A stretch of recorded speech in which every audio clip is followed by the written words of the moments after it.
Hello friends, welcome to ambience kitchen. அப்பப்போ சண்டேல இந்த மாதிரி ஒரு காம்போ ரெசிபி செய்து கொடுங்க. ரொம்ப ரொம்ப விரும்பி கேட்டு வாங்கி சாப்பிடுவாங்க. செய்கிறதுக்குமே ரொம்ப ரொம்ப ஈஸி. இதை பார்த்தீங்கன்னா தேங்காய் பால் சாதமும் ஹைதராபாதி சிக்கன் கிரேவியும் தான் நம்ம இன்றைக்கி செய்ய போகிறோம்.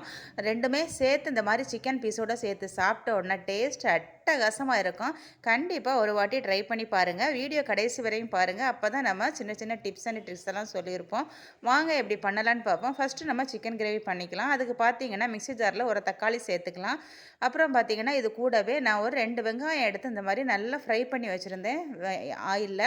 அதை சேர்த்துக்கலாம். ஓகே, இப்போ இந்த மாதிரி வெங்காயம் நம்ம பொரித்து சேர்க்கும்போது நல்லா கிரேவிக்கு ஒரு டேஸ்ட் இருக்கும். நம்ம ரெஸ்டாரண்ட்டில் சாப்பிட்ற அந்த ஒரு டேஸ்ட் கிடைக்கும் நமக்கு. ஓகே, இப்போ நம்ம வெங்காயம் சேர்த்தாச்சு. இது கூடவே பார்த்தீங்கன்னா மற்ற இன்க்ரீடியன்ட்ஸ் எல்லாம் சேர்த்துக்கலாம். தயிர் ஒரு 1/2 கப் தயிர், கெட்டி தயிர் சேர்த்துக்கலாம். நம்ம தயிர் சேர்த்து இந்த மாதிரி சிக்கனில் பரட்டி செய்யும்போது சிக்கன் நல்லா சாஃப்டாக ஜூஸியாக நல்ல டேஸ்ட்டாக இருக்கும். தயிர் சேர்க்க விருப்பம் இல்லைன்னா இந்த இந்த இடத்துல நீங்கள் இதுக்கு தயிருக்கு பதிலாக நீங்கள் லெமன் ஜூஸ் சேர்த்துக்கலாம். இப்போ பார்த்தீங்கன்னா 1 டேபிள் ஸ்பூன் அளவு காஷ்மீரி ரெட் சில்லி பவுடர் சேர்த்துருக்குறேன். கூடவே பார்த்தீங்கன்னா 1 டேபிள் ஸ்பூன் அளவுக்கு மல்லித்தூள் சேர்த்துக்கலாம். காஷ்மீரி ரெட் சில்லிக்கு பதிலாக நீங்கள் சாதா மிளகாய்த்தூள் 1 டேபிள் ஸ்பூன் சேர்த்தாலும் போதும். இப்போ பார்த்தீங்கன்னா 1 டேபிள் ஸ்பூன் அளவுக்கு இஞ்சி பூண்டு பேஸ்ட்டு சேர்த்துக்கலாம். அப்புறம் ஒரு 10 போல் முந்திரி சேர்த்துக்கலாம்.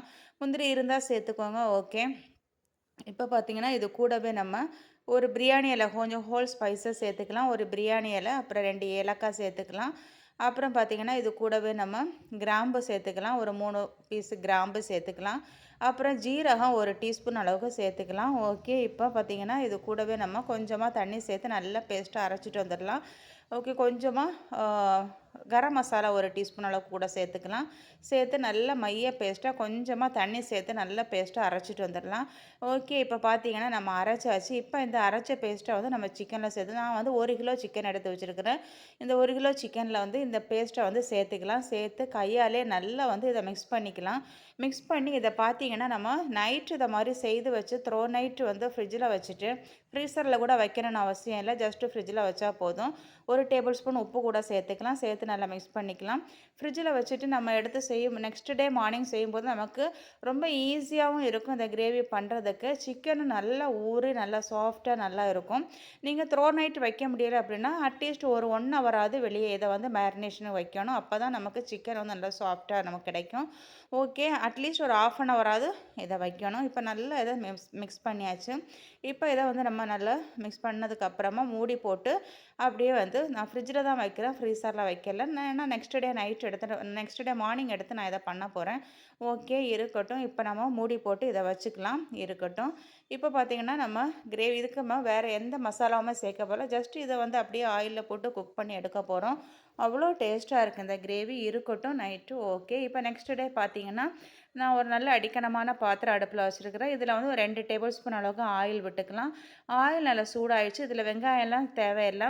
ஜஸ்ட்டு நம்ம மேரினேட் பண்ணி வச்சா சிக்கனை அப்படியே சேர்த்தா போதும். சேர்த்து நல்லா கலந்து விட்டு ஒரு 20 நிமிஷம் இதை குக் பண்ணி எடுக்கணும்.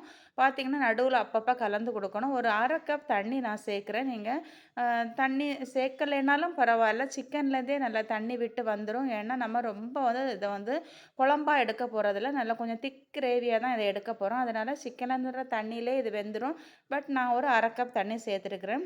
அதில் இருக்கிற மசாலா எல்லாம் அப்படியே இதில் கூடவே வலித்து சேர்த்துக்கோங்க.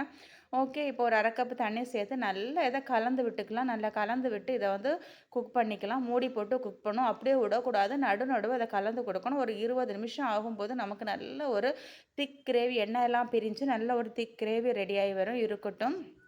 இப்போ பார்த்தீங்கன்னா கரெக்டாக ஒரு 20 நிமிஷம் ஆயிட்டு நல்லா சூப்பராக நம்ம கிரேவி இப்போ ரெடியாகி வந்திருக்கு. எண்ணெயெல்லாம் பிரிஞ்சு நல்லா கலர்ஃபுல்லாக ரெடியாகி வந்திருக்கு. இது பார்த்தீங்கன்னா சாதம், சப்பாத்தி, ஆப்பம் எல்லாத்துக்குமே ஆல் இன் ஒன் ரெசிபின்னே சொல்லிக்கலாம். அவ்வளோ சூப்பரான ரெசிபி. இந்த ஸ்டேஜில் நீங்கள் உப்பு பார்த்து தேவைப்பட்டால் உப்பு சேர்த்துக்கலாம். ஓகே, இப்போ கரெக்டாக இருக்குது. எனக்கு உப்பு நான் 1 டேபிள் ஸ்பூன் சேர்த்தேன். கரெக்டாக இருக்குது. இப்போ பார்த்தீங்கன்னா கொஞ்சமாக மல்லி இலை தூவி நம்ம இதை இறக்கிக்கலாம். அவ்வளோ ஒரு சூப்பரான கிரேவி. கண்டிப்பாக ஒரு வாட்டி இந்த மாதிரி ட்ரை பண்ணி பாருங்கள். இப்போ நம்ம இது சைட் டிஷ்ஷு மெயின் டிஷ் செய்ய ஆரம்பிச்சுக்கலாம். அதுக்கு பார்த்தீங்கன்னா ஒரு குக்கர் அடுப்பில் வச்சுருக்கிறேன். இதில் 2 டேபிள் ஸ்பூன் அளவுக்கு நெய் சேர்த்துருக்குறேன். நீங்கள் நெய்க்கு பதிலாக ஆயில் முழுமையாக ஆயில் வேணால் சேர்த்துக்கலாம். இல்லை 1 table spoon oil 1 table spoon நெய் அப்படி வேணாலும் சேர்த்துக்கலாம். ஓகே, இப்போ இது சூடாகட்டும். இது சூடாகிடுச்சு. இப்போ பார்த்தீங்கன்னா 1 டீஸ்பூன் அளவுக்கு ஜீரகம் சேர்த்துருக்கேன். சேர்த்துருக்கிறேன். அப்புறம் பிரியாணி இலை 2 பீஸ் சேர்த்துக்கலாம். அப்புறம் பார்த்திங்கன்னா 2 ஏலக்காய் சேர்த்துக்கலாம். அப்புறம் பார்த்திங்கன்னா கிராம்பு ஒரு 3 பீஸ் சேர்த்துக்கலாம். ஓகே. இப்போ பார்த்திங்கன்னா பட்டை ஒரு 2 துண்டு சேர்த்துக்கோங்க. என்கிட்ட பார்த்திங்கன்னா பட்டை தீந்துடுச்சு. கடைசியாக வந்து கொஞ்சம் பொடி பட்டை தான் கிடந்துச்சு, அதை சேர்த்துருக்குறேன். 2 பீஸ் பட்டை சேர்த்துக்கோங்க. இப்போ வந்து வெங்காயம் 2 வெங்காயம் கட் பண்ண இந்த மாதிரி நீட்டு வாக்கில் கட் பண்ண சேர்த்துக்கலாம். சேர்த்து வெங்காயத்தை நல்லா வதக்கிக்கலாம். கூடவே பச்சை மிளகா ஒரு 3 பச்சை மிளகா சேர்த்துக்கலாம். பச்சை மிளகா பார்த்திங்கன்னா இது காரமே வந்து இந்த ரெசிபிக்கு வந்து இந்த சாதத்துக்கு வந்து பச்சை மிளகா தான் காரமே. அதனால் பச்சை மிளகா கொஞ்சம் தாராளமாக சேர்த்துக்கோங்க. கூடவே வந்து ஒரு 10 போல் முந்திரி சேர்த்துக்கலாம். முந்திரி இருந்தால் சேர்த்துக்கோங்க. இப்போ எல்லாம் சேர்த்து நல்லா கலந்துக்கலாம். ஓகே. இப்போ பார்த்திங்கன்னா ரொம்ப எல்லாம் கோல்டன் ப்ரௌன் கலரெல்லாம் ஆகணும்னு அவசியம் இல்லை. வெங்காயம் ஜஸ்ட்டு ஒரு கண்ணாடி பதம், அந்த க்ரன்ச்சினஸ் போய் ஒரு கண்ணாடி பதம் வந்தால் போதும். ஓகே. இப்போ பார்த்திங்கன்னா வெங்காயம் ஓரளவு நல்லாவே வதங்கிடுச்சு. இப்போ இதில் பார்த்திங்கன்னா 1 டேபிள் ஸ்பூன் அளவுக்கு இஞ்சி பூண்டு பேஸ்ட்டு சேர்த்துக்கலாம். சேர்த்து லைட்டாக இஞ்சி பூண்டோட பச்சை வாசனை போகிறது வரைக்கும் ஒரு ஃபியூ செகண்ட்ஸ் வந்து வதக்கிக்கலாம். 40 செகண்ட்ஸ் வதக்கிக்கலாம். ஓகே. இப்போ இஞ்சி பூண்டோட பச்சை வாசனை எல்லாம் போயிட்டு இப்போ பார்த்திங்கன்னா ஒரு 1/4 கையளவு புதினா நல்லா வாஷ் பண்ணி வச்ச புதினா சேர்த்துக்கலாம். ஒரு 1/4 கையளவு மல்லி இலை சேர்த்துக்கலாம். ஓகே. சேர்த்தாச்சு. இப்போ பார்த்திங்கன்னா இது கூடவே நம்ம அரிசி சேர்க்க போகிறோம். நல்லா இதை கலந்து விட்டுக்கலாம். ஓகே. கலந்து விட்டாச்சு. இப்போ பார்த்திங்கன்னா புதினா மல்லி சேர்த்ததுக்கப்புறம் ரொம்ப போட்டு வதக்கணும்னு அவசியம் இல்லை. அந்த ஒரு பச்சை இது வந்து அப்படியே இருக்கணும். ஓகே. இப்போ லைட்டாக கலந்து விட்டாச்சு. இப்போ பார்த்திங்கன்னா தேங்காய் பால் சேர்த்துக்கலாம். தேங்காய் பால் பார்த்திங்கன்னா நான் 2 கப் அரிசி பாஸ்மதி அரிசி எடுத்து வச்சுருக்கிறேன். அதுக்கு பார்த்திங்கன்னா 1க்கு 1.5 கணக்கு பண்ணி ஒரு 3 கப் தேங்காய் பால் இதில் சேர்த்துருக்குறேன். ஓகே. 3 கப் தேங்காய் பால்.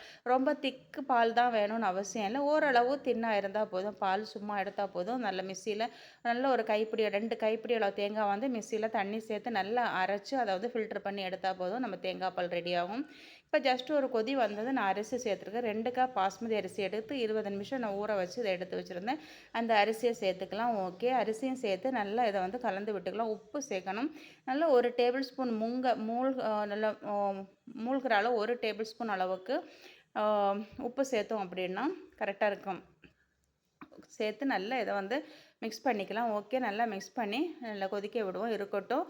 மூடி போட்டு இதை கொதிக்க விடுவோம். ஜஸ்ட்டு நல்ல ஒரு கொதி வந்தது தீயை வந்து சிம் பண்ணிக்கலாம். ஓகே. இப்போ பார்த்திங்கன்னா மூடி போட்டு வேக விடுவோம். இருக்கட்டும். இப்போ பார்த்திங்கன்னா நல்லா வந்து கொதி வந்துச்சு. கொஞ்சமாக தண்ணி நல்லா அப்சர்வ் ஆயிடுச்சு அரிசி. இப்போ நம்ம இதை வந்து என்ன பண்ணணும்னா தீயை வந்து சிம் பண்ணிக்கணும், இல்லைன்னா அடி பிடிக்கும். ஓகே. தீயை சிம் பண்ணி ஒரு 5 நிமிஷம் அப்படியே விடுவோம். இருக்கட்டும். இப்போ ஒரு 5 நிமிஷம் தாண்டிடுச்சு. பார்த்திங்கன்னா அடியில் எதுவும் பிடிக்கலை. நல்லா வந்து ஒரு 3/4 பதத்துக்கு வெந்திருக்கு. இப்போ இந்த ஸ்டேஜில் நம்ம ஒரு பழைய ஒரு தோசை தவா எடுத்து அடுப்பில் வச்சுக்கலாம். வச்சுட்டு அதுக்கு மேலே பார்த்திங்கன்னா நமக்கு இந்த ரைஸ் இதை வந்து குக்கரை தூக்கி அப்படியே வச்சுக்கலாம். வச்சுட்டு ஒரு 10 நிமிஷம் அப்படியே மூடி போடுவோம்.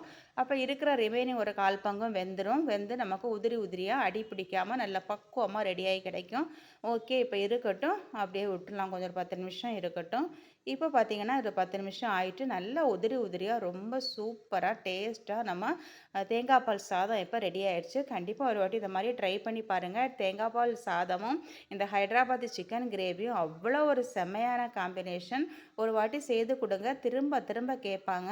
Okay friends. இந்த ரெசிபி உங்களுக்கு பிடிச்சிருந்தா ஆம்பியன்ஸ் கிச்சனை சப்ஸ்கிரைப் பண்ணி, லைக் பண்ணி, ஷேர் பண்ணி, கமெண்ட் பண்ணுங்கள். மறக்காமல் ஃப்ரெண்ட்ஸ் அண்ட் ரிலேட்டிவ்ஸ் ஷேர் பண்ணுங்கள். பாய்.